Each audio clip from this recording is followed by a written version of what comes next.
October 28th, 1943, 3:40 a.m. Northern Burma. The jungle is awake. Rain hammers the canopy so hard it sounds like distant artillery.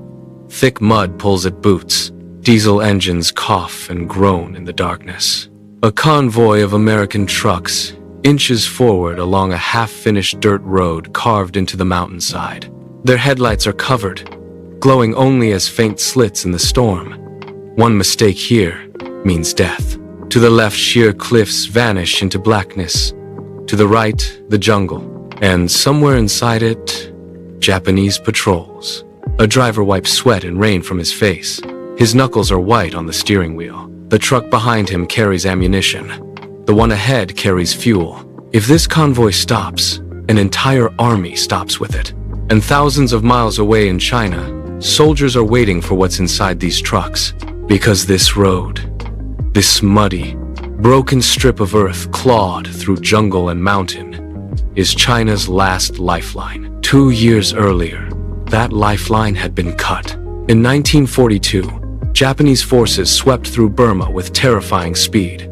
British defenses collapsed. Cities fell one by one. Then came the final blow. The Burma Road, China's main supply route to the outside world, was severed. For years it had carried fuel, weapons, medicine, trucks, radios, everything China needed to keep fighting. Now, it was gone. Japan had slammed the door shut. China was isolated, and the consequences were catastrophic. Inside China, Generalissimo Chiang Kai-shek's February 2nd, 1944. Dawn. Hukong Valley, northern Burma. Mist hangs low over the jungle floor. The air is thick with humidity and the sour smell of rotting vegetation. Somewhere in the trees, a bird shrieks and then falls silent. Chinese infantrymen move forward cautiously along a narrow jungle path. Their uniforms are soaked with sweat before the sun has even risen. Ahead of them, hidden somewhere in the tangled green maze, are Japanese positions. Machine guns, mortars, ambushes waiting to happen. Behind the Chinese troops, American engineers stand beside bulldozers and trucks, watching the tree line nervously. They cannot build the road unless the soldiers take the ground first. And the ground here is some of the worst on earth.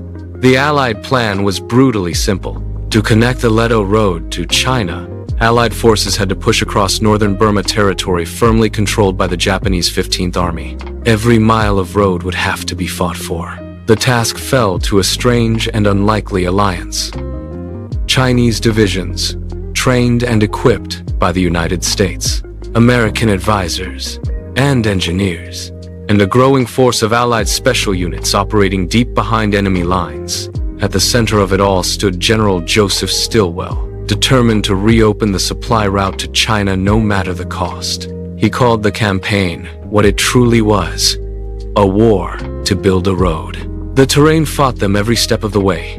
Northern Burma is not a battlefield designed for armies. It is a May 12th, 1944, 11:20 a.m. Patkai Mountains, India, Burma, border. The mountain explodes. A thunderous blast rips through the jungle as engineers detonate another wall of rock. Shards of stone rain down the slope, bouncing through bamboo and mud. For a moment, the jungle goes silent. Then the bulldozers move again. Their steel blades push forward into the broken earth, carving another few feet into a mountainside that seems determined to fight back. This place has a name now, Hell's Pass, and every man working here understands why. The Patkai Range rises like a jagged wall between India and Burma. Steep ridges, razorback cliffs, valleys filled with choking jungle.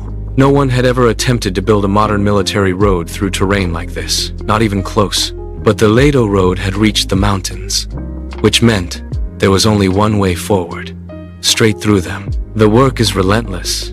American engineers from units like the 45th Engineer General Service Regiment and the 823rd Engineer Aviation Battalion operate heavy machinery in conditions few people today could imagine. Bulldozers slide sideways on mud-slick slopes. Winches and cables strain to hold machines from tumbling hundreds of feet down mountainsides. Men guide equipment by hand, signals through dense fog and pounding rain. Sometimes entire sections of road collapse without warning. Weeks of work vanish overnight in a roaring landslide. And then, the crews start again. Because the road cannot stop. May 17th, 1944, 10:15 a.m. Mountainside Airfield, northern Burma.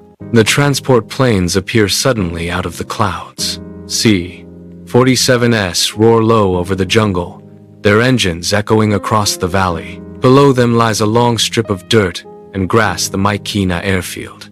Japanese troops guard it heavily. Or at least, they think they do. Because in the next few seconds, the impossible happens. The American aircraft touch down. Not parachutes, not bombs. A landing. Inside the planes are soldiers from the 5,307th Composite Unit, Provisional, better known by their legendary nickname, Merrill's Marauders. Exhausted, malnourished, covered in mud and jungle grime. For months, they have marched hundreds of miles through northern Burma, fighting deep behind Japanese lines. Now they are about to strike the enemy's most important stronghold in the region. The planes skid to a stop, doors fly open. American troops spill onto the runway with rifles ready.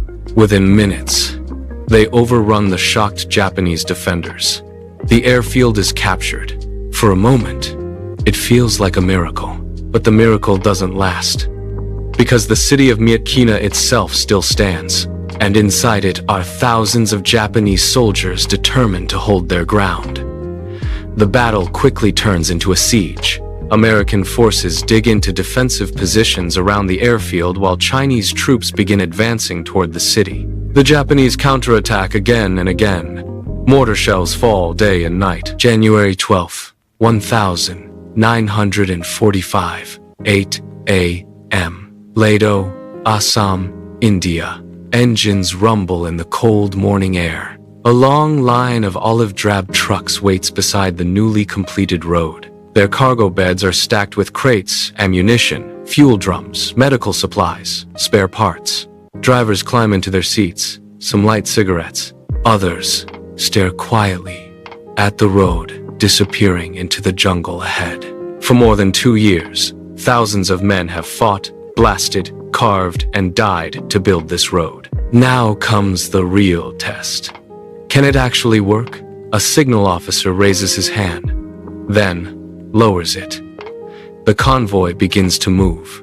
The first vehicles roll forward slowly, tires crunching over fresh gravel. Ahead lies nearly 1,000 miles of road stretching through mountains, jungle, and recently conquered war zones.